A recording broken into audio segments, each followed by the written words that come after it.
Hi viewers నమస్తే సత్ శ్రీ అకాల్ ఆదాబ్ నేను మీ Rahul Iyer social analyst cum producer.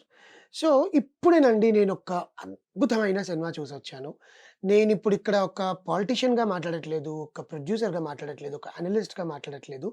ఒక సినిమాని ప్రేమించే ప్రేక్షకుడిగా మాట్లాడుతున్నాను. అది ఏంటంటే ఇన్ని సంవత్సరాలుగా మనం చూస్తున్న ఒక రాజకీయ నాయకుడి జీవితం.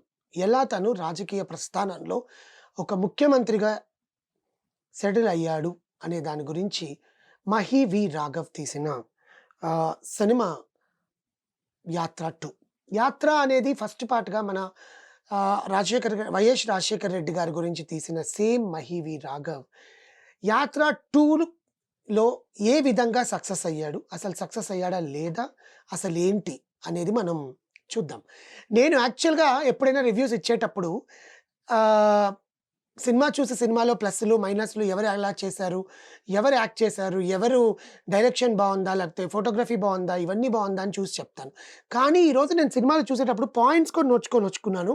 బికాజ్ ఒక్కొక్క డైలాగ్ యాక్టర్ జీవా నుంచి వస్తుంటే జగన్ గారి ఇలా మాట్లాడతారా? ఇలా ఉంటుందా? ఆయనని ఈ కోణంలో కూడా మనం ఎందుకు చూడకూడదు అని అనిపిస్తుంది. జనరల్‌గా చెప్పాలంటే ఒక రాజకీయ నాయకుడి జీవితంలో డ్రామా ఉంటుంది. యాక్షన్‌కి స్కోప్ ఉంటుంది. బీకామ్‌లో ఫిజిక్స్ ఉంటుందా? అని అన్న మాటకి కామెడీకి కూడా స్కోప్ ఉంటుంది. అలాంటిది ఒక రాజకీయ నాయకుడి జీవితంలో ఎమోషన్ కూడా ఉంటుందా? ఆయన జీవితంలో ప్రేక్షకులతో హత్తుకుపోయే సన్నివేశాలుంటాయా? ఒక నిజ జీవితంలో ఒక మనిషి ప్రజల కోసం ఎంత త్యాగం చేశాడనేది 'యాత్ర 2'లో కళ్ళకు కట్టినట్టుగా చూపించారు. సినిమా టేక్ ఆఫ్‌లో చూసుకుంటే 2011లో వైఎస్ రాజశేఖర రెడ్డి గారు రెండోసారి సీఎం అవ్వడం, అక్కడి నుంచి ఆయన రచ్చబండకెళ్ళే కార్యక్రమంలో ఆయనకి యాక్సిడెంట్ అయ్యి చనిపోవడంతో సినిమా స్టార్ట్ అవుతుంది. దాని తర్వాత వెంటనే 2011లో జగన్మోహన్ రెడ్డి గారు అధిష్టానాన్ని ఎలా ఎదిరించారు?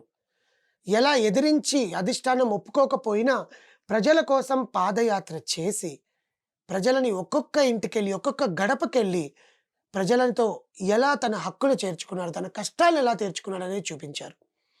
ఫస్ట్ హాఫ్ అంతా చూస్తే 2011లో తను అధిష్టానాన్ని ఇచ్చి మెజారిటీతో ఎలా గెలుపొందారు, తర్వాత పాదయాత్ర చేసి 2014లో నేను గెలవకపోయినా సరే రుణమాఫీని నేను చేపిస్తాను అని చూపించడం చాలా బాగా జరిగింది.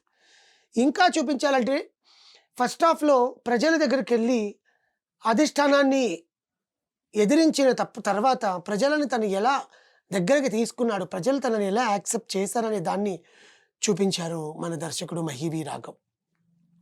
ఇంకా దీంట్లో సెకండ్ హాఫ్‌కొస్తే 2014 నుంచి 2019 వరకు తన రాజకీయ ప్రస్థానం సీఎంగా ఎలా గెలిచాడు, ఆంధ్రప్రదేశ్ ఎన్నికలలో ఎన్ని స్థానాలైతే ఉన్నాయో అన్ని స్థానాల్ని క్లీన్ స్వీప్ చేసుకొని తను ముఖ్యమంత్రిగా ఎలా ఎదిగాడు అనేదే సెకండ్ హాఫ్ మొత్తం చూపించాడు విత్ భావోద్వేగాలు. ఏదో రాజకీయ పరంగా తీసేసాము. వాళ్ళు ఈ కుట్రలు చేశారు, వీళ్ళు ఈ కుట్రలు చేశారు. ఈయన గొప్ప, ఆయన గొప్ప, నేనే గొప్ప అన్నట్టుగా కాకుండా ఒక రాజకీయ నాయకుడి జీవితం ఎలా ఉంటుంది? ప్రజలని నేను ఎలా కాపాడాలి? ఏ విధంగా అయితే నేను కాపాడగలను అనేది ఆయన ఏ హామీలిచ్చారు? ఆయనకు అడుగడుగున ప్రతిపక్షం వాళ్ళు బెదిరించడంతో 23 ఎమ్మెల్యేలు అతని వైఎస్ఆర్‌సీపీ పార్టీ నుంచి బయటకి రావడం దగ్గర నుంచి, ప్రతిపక్ష నాయకులు అతని మీద ఎటువంటి కుట్ర చేశారనే దగ్గర నుంచి, అది ఎవరైనా కావచ్చండి. ఇక్కడ నేను పేర్లు మెన్షన్ చేయట్లేదు. క్షమించాలి ఎవరైనా తప్పుగా అర్థం చేసుకుంటే. అది ఎవరైనా ఒక రాజకీయ నాయకుడుగా ఉన్నప్పుడు అభ్యర్థి ఉంటాడు. ప్రతిపక్ష నాయకుడు ఉంటాడు. ఆ ప్రతిపక్ష నాయకుడు ఎలా ఇతని మీద చేశాడనేది సినిమా కోణంగా మాట్లాడుతున్నానండి. ఇక్కడ ఎటువంటి రాజకీయాలకి నేను దారి తీయట్లేదు, చూపించట్లేదు కూడా. సో, 'మహి వి రాఘవ్' ఎలా చేశాడు అనేది అంటే ఒక తమిళ్ యాక్టర్ జీవాని తీసుకొచ్చి తెలుగు వైఎస్ జగన్ గారిగా ఎన్నుకోవడమే అతనికొక ఛాలెంజ్. పండించాలి. రాజకీయంగా జీవితం నడపడం అనేది చాలా కష్టం. అదేది ఒక సినిమాలో చూపించడం అనేది ఇంకా చాలా కష్టం. అది కత్తి మీద సాము లాంటిది. ఆ యాక్టర్‌ని తీసుకొచ్చి, ఆ యాక్టర్‌కి ఆయన దగ్గరగుండే పోలికలుగా చూపించడము, మమ్ముట్టి గారిని చూపించడము, ఇంకో యాక్టర్ 'జీవా' గారిని చూపించడము. అసలు ఇవన్నీ ఎలా డైరెక్టర్ మైండ్‌లో మెదిలాయో 'జీవానే' ఎన్నుకోవాలని ఎందుకు అనిపించిందో, ఆయన చేయడము ఒక సీన్ ఉంటుందండి. వెళ్ళి నేను డైలాగ్స్ కూడా రాసుకొచ్చుకున్నాను. మీకు చెప్తాను యాక్చువల్‌గా. ఆహ్, యాహ్! 'జగన్ రెడ్డి కడపోడు సార్. శత్రువుపై ప్రతీకారం తీర్చుకోవాలని నిర్ణయించుకున్నాక, వాళ్ళు నాశనం అయిపోతారని తెలిసినా, శత్రువుకి తల వంచరు సార్' అనే ఒక్క డైలాగ్ అండి. గూస్ బంప్స్ ఇలా. జగన్ వ్యక్తిత్వం ఎలాంటిది, ఒక క్యారెక్టర్ ఎలాంటిది, వైఎస్ జగన్మోహన్ రెడ్డి గారు ఆంధ్రప్రదేశ్ సీఎంగా ఇప్పుడు చేస్తున్న సేవలకు కానీ, ఫ్యూచర్‌లో చేయబోయే సేవలకు కానీ, ఇక్కడ చూపించాలని డైరెక్టర్ అనుకోలేదు. ఆయన వ్యక్తిత్వం ఎలాంటిది, ఒక మనిషిగా ఆయన ఎలా జనాల మనసులో ఎదిగాడనేది ఈ సినిమా. సీ ఇక్కడ ఎవరైనా రాజకీయ నాయకులున్నా, పొలిటీషియన్స్ ఉన్నా, జగన్ పార్టీ వాళ్ళు కానీ, వేరే పార్టీ వాళ్ళు కానీ ఎవరైనా ఉన్నా కూడా సినిమాని సినిమాలాగా చూసిన ఒక ప్రేక్షకులుగా చెప్తున్నానండి. దయచేసి మీరు వేరే విధంగా తీసుకొనెళ్ళి సినిమాని బతికిచ్చండి. సినిమాలో ఉండే ఆ పర్సన్ బయట ఎలా ఉన్నాడనేది, ఇప్పుడు ఎలా ఉన్నాడనేది మనకనవసరం. 2014 నుంచి 19 వరకు జరిగిన ఎలక్షన్స్‌లో ఆయన ప్రస్థానం ఎలా కొనసాగింది, ఆయన ఎలా ముఖ్యమంత్రిగా అయ్యాడనేది ఈ సినిమా అనమాట.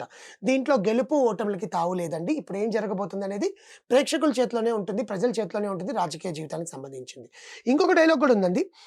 ఎన్నికలయిపోయాక జనాల్ని మోసం చేసే నా క్రెడిబిలిటీని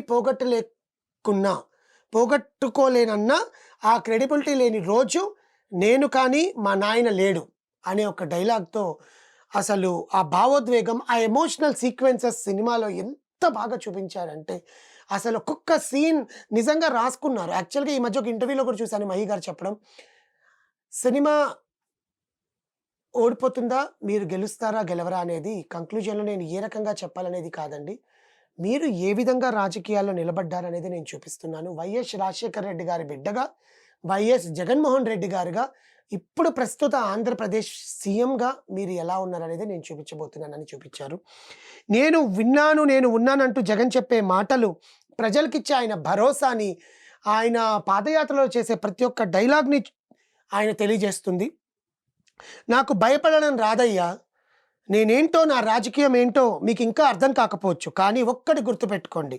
నేను వైఎస్ఆర్ కొడుకుని, వైఎస్ జగన్మోహన్ రెడ్డిని అని అసెంబ్లీలో వార్నింగ్ ఇచ్చినప్పుడు, జగన్మోహన్ రెడ్డి గారి ధైర్యం ఎలాంటిది? ఎందుకంటే అంత పెద్ద ప్రతిపక్షం ఉన్నప్పుడు ఈయన అసెంబ్లీలో వార్నింగ్ ఇచ్చి, నేను వైఎస్ రాజశేఖర రెడ్డి గారి కొడుకు వైఎస్ జగన్మోహన్ రెడ్డి అని చెప్పినప్పుడు ఆయన ధైర్యం, ఆ పట్టుదల, నేను ఎదగాలి, నా ప్రజల కోసం నేను బతకాలి, నేను వాళ్ళకి ఏదో ఒకటి చెయ్యాలి అని చూపించడం అనేది ఈ సినిమాలో 2014 నుంచి 2019 వరకు జరిగినది మన కళ్ళకు కట్టినట్టుగా చూపించారు. చరిత్ర నన్ను గుర్తుపెట్టుకుంటుందో లేదో నాకు అనవసరం సార్.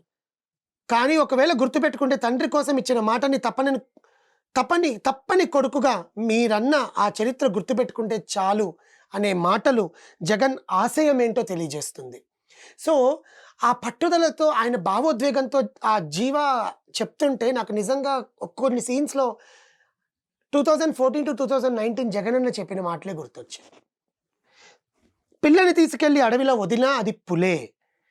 పిల్లిని తీసుకెళ్ళి అడవిలో వదిలినా అది పులే. పులిని బోన్‌లో పెట్టినా అది పులే అంటూ వైఎస్ జగన్ గురించి ఒక సీనియర్ నేత ఒక డైలాగ్ చెప్తాడండి. థియేటర్‌లో అయితే నిజంగా మారు మోగిపోయిందండి. ఎందుకంటే నా తండ్రి బాట నేను ఎంచుకున్నా. నా తండ్రి దారిలో నేను నడుస్తున్నా. నేనిప్పుడు జనాలకి తెలియాలి అనేది సీనియర్ ఒక రచయిత వచ్చి ఎక్కడ ఉన్నా సరే పులి పులే. సో, అది చూపించడం అనేది జగన్ వ్యక్తిత్వం, ఆశయం, పట్టుదల. ఆయన జగన్ గారి నేనిక్కడ ఆయన పేరుని తప్పుగా అనుకోకండి, వైఎస్ఆర్‌సీపీ పార్టీ ఎవరైనా చూసినా కూడా. జగన్ అని నాకు వచ్చేస్తోంది కానీ వైఎస్ జగన్ గారు అది ఆహ్, ఆయనని నేనిక్కడ సింగిల్‌గా లేకపోతే సంబోధించడం కాదు, గౌరవం ఇవ్వకపోవడం కాదండి. సినిమా పరంగా మాట్లాడుతున్నాను నేను. సో, ఇలాంటివన్నీ కూడా ఇందులో నటీనటులు ఎలా చేశారు? వైఎస్ఆర్ పాత్రల చుట్టూ మా మా వైఎస్ఆర్ రాజశేఖర రెడ్డి గారి పాత్రలో అయితే మమ్ముట్టి జీవించేసాడండి. నిజంగా ఆయన కళ్ళల్లో అసలు ఆ ప్రజల కోసం పడే తపన ఇప్పటికీ నాకు గూస్ బంప్స్ తెప్పిస్తుంది. Still I am having goose bumps అన్నమాట. ఇంకా వైఎస్ జగన్మోహన్ రెడ్డి గారిగా జీవన్ అసలు అదరగొట్టేశారు. తన నటనతో తొలి షాట్ నుంచే తెర మీద నుంచే అసలు జగన్ గారినే చూస్తున్నామా? జగన్ అన్నే ఉన్నాడా అక్కడ? మా జగన్ అన్నే ఉన్నాడా? అనే నినాదాలు ఇంకా నా చెవులో అలాగే వినపడుతున్నాయి థియేటర్లలో. ఇది ఏపీ కాదండి, తెలంగాణ కాదండి. ఒక రాజకీయ నాయకుడిగా తన క్యారెక్టర్ ఏంటి? ఎలా గెలిచాడు? తన పట్టుదల ఏంటి? తన ఆశయం ఏంటి? అనేది చూపించారు. వైఎస్ జగన్మోహన్ రెడ్డి గారి హుందాతనం, ఆ రాజకీయం, తండ్రి ఆశయం కోసం ఉండే పట్టుదల, ఎంతకైనా తెగించే వ్యక్తిత్వం లాంటివి 'మహి వి రాఘవ్' జీవా నుంచి తీసుకొచ్చారు బయటకి ఒక ఆర్టిస్ట్‌ని. ఇంకా మన వైఎస్ జగన్మోహన్ రెడ్డి గారి సతీమణిగా భారతి గారుగా యాక్ట్ చేసిన కేతకి నారాయణన్ అండ్ అచ్చం భారతి గారిలాగే చూసినట్టే ఉంది. ఎలా మాట్లాడుతున్నారు? తన భర్తకి తనెంత సపోర్ట్ ఇస్తోంది. తను ఎంత ఆహ్, ప్రోత్సాహం ఇస్తుంది. మీకేం కాదండి. మీరు చేస్తారు. అవుతారు. ప్రజల కోసం కష్టపడండి అని చెప్పే సీన్‌లు. అండ్ ఇంకా మనం చెప్పాలనుకుంటే ఆహ్, ప్రతిపక్ష నాయకులుగా చేసిన మహేష్ మంజ్రేకర్ గారు గాని, శుభలేఖ సుధాకర్ గారు గాని, మిగిలిన నటులు తన పాత్ర మేరకు చక్కగా చేశారండి. సాంకేతిక పరంగా సినిమా చాలా ఉన్నతంగా ఉంది. సంతోష్ నారాయణన్ అందించిన పాటలు సినిమాకి చాలా మెట్టించి 'చూడు నాన్న' అనే పాట చాలా ప్రేక్షకులకి చాలా హృదయాలను కట్టేస్తుంది. అండ్ ఇంకా సినిమాటోగ్రఫీ అంతా బావుంది. ఎడిటింగ్ కొంచెం కట్ చేసుంటే బావుండేది. ఎందుకంటే రాజకీయ పరంగా చూస్తుంటే. కానీ ఇందులో మెప్పించాల్సిన విషయం ఏంటంటే సెన్సార్ వాళ్ళు ఏ ఒక్క కట్టు ఇవ్వలేదు.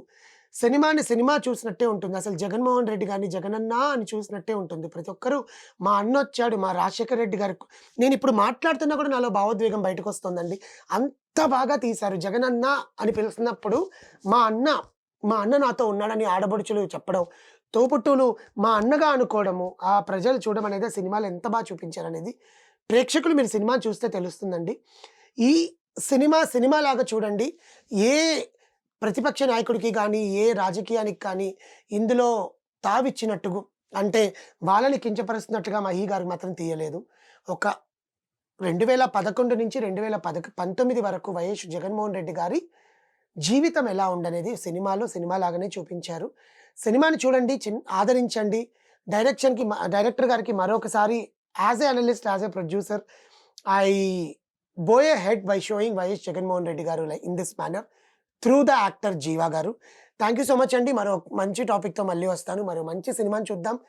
సినిమా చూస్తున్నటువంటి రివ్యూస్ కోసం మా ఛానెల్‌ని సబ్స్క్రైబ్ చేయండి. మీ రాహుల్ అయ్యర్ సైనింగ్ ఔట్.